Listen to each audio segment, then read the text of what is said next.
Thank you, everybody. Thank you. Please take a seat. To John Bass, I will be forever indebted for your partnership, for your leadership, for your friendship. No finer Foreign Service officer in this generation than John Bass.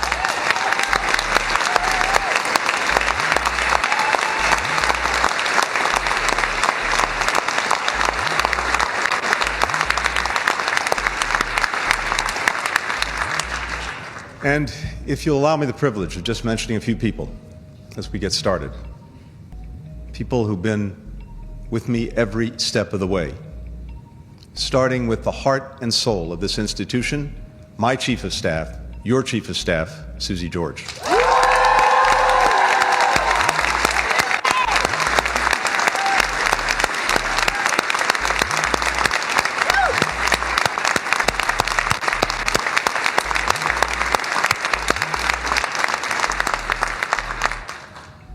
Tom Sullivan, my extraordinary policy partner, every step of the way these last 4 years.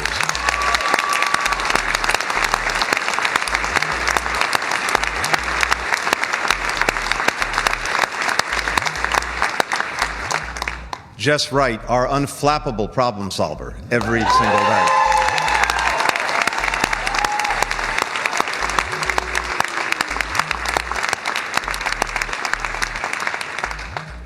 Two extraordinary leaders, our Deputy Secretaries, Kurt Campbell, Rich Verma.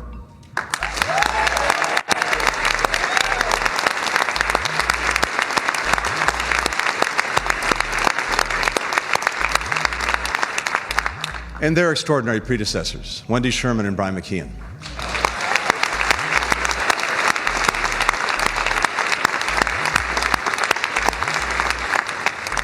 To our remarkable undersecretaries and assistant secretaries and all the leadership of this department.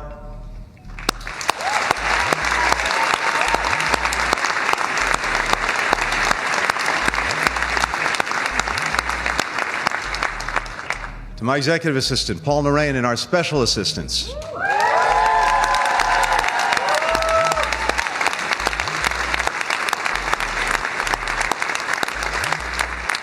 To Juliet, to Tina, to all the OMS who've kept us going every single day.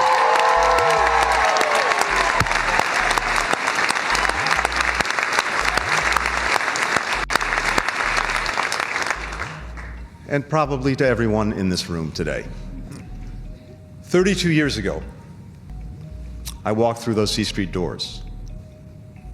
I took the elevator up to the 6th floor, to the front office of what was then the Bureau of European and Canadian Affairs. I walked into my new office. Its previous occupant had been a very large safe. There was barely room for a desk. Those of us who are old enough to remember, one of those huge wank computers. And as I like to say, over 32 years, I moved up one flight from the 6th floor to the 7th floor and got some windows, so not bad. The Cold War was over.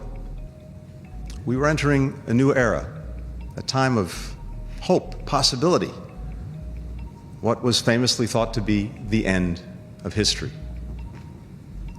Didn't quite turn out that way.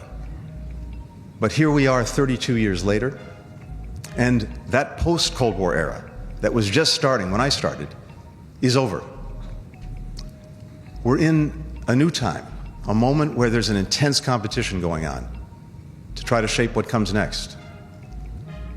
Revisionist powers challenging us and the rules of the road that have governed how we've lived and operated for so many years. Global challenges that affect every single one of our citizens and from which no one is immune. We have new actors who, whether they're a corporation, an NGO, a group of individuals, all now super empowered by technology and by information. If we can bring them together, we can solve problems much more quickly, much more effectively, but they also have a greater ability than ever before to disrupt and to derail what we're trying to do.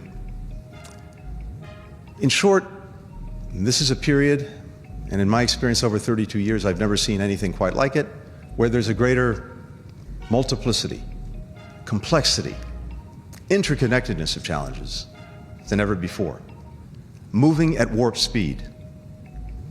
We're in a world that's more combustible and more contested, a world of change.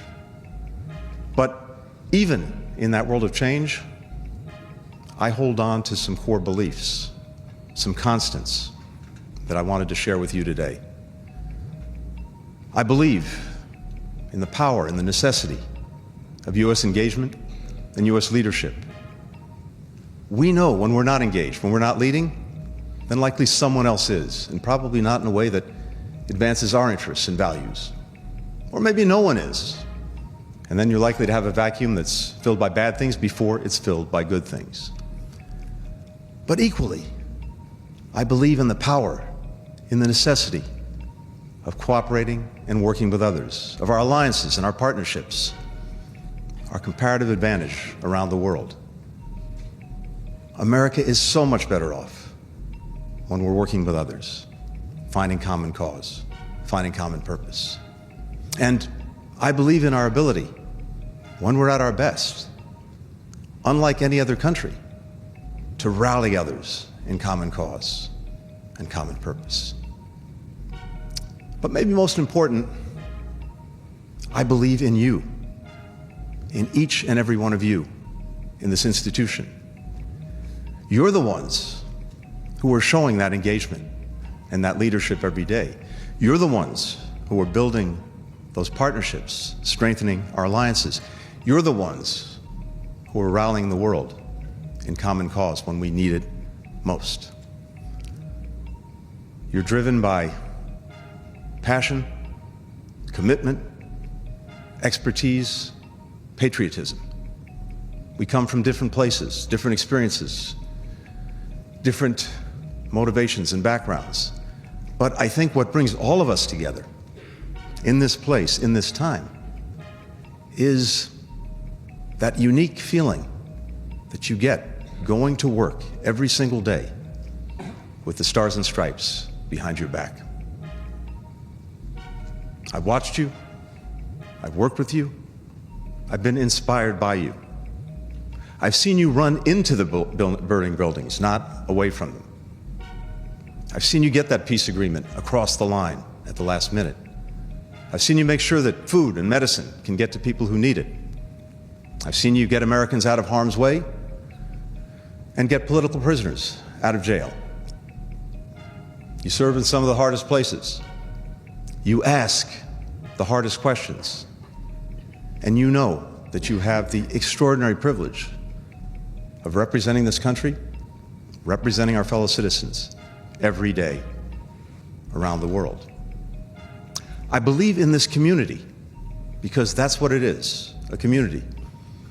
Whether you're in DS or driving our cars, whether you're a political econ officer, whether you're a political appointee, whether you're here issuing passports and getting visas to people, whether you're in public affairs, administration, protocol, human resources, whether you're an EFM or an LES, a family member, because you too serve and sacrifice. You're a community, and I've seen you come together time and again as a community, and I believe in you. As I look out at this incredible group, and some of you have heard me say this before, I often think of my favorite movie, one that back in the day, if you were turning the channels of the TV, you couldn't avoid around Christmas time. It's a Wonderful Life. And for those of you too young to really know the movie or remember the movie, simply put, at the start, the character, George Bailey, is thinking of taking his life because he thinks he's been a failure. He thinks he's let down his town, his community, his family.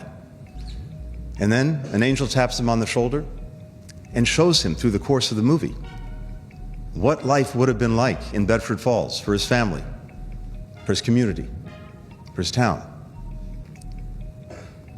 And we see the difference that George Bailey made every single day. You are the Georgette Baileys of our time. Without you in the picture, this world, our country, would look so much different. With you in the picture, both are so much better. You're working every day to make things just a little bit better, a little bit more peaceful, a little bit more full of hope, of opportunity. That's your mission, and you do it so well. Now, this is a time of transition. And when we talk about transition, sometimes we talk about passing the baton. That's what I'll be doing, but that's not what most of you will be doing. Most of you, come Monday, you will keep running. And what gives me more confidence than anything else is to know that that's exactly what you'll do. I return to the highest calling in a democracy, that of being a private citizen. I'll no longer have the privilege of leading this institution, but I want you to know, I'll be its champion. I will be your champion forever. You, the custodians of the power and the promise of American diplomacy. Carry on. Thank you, thank you, thank you.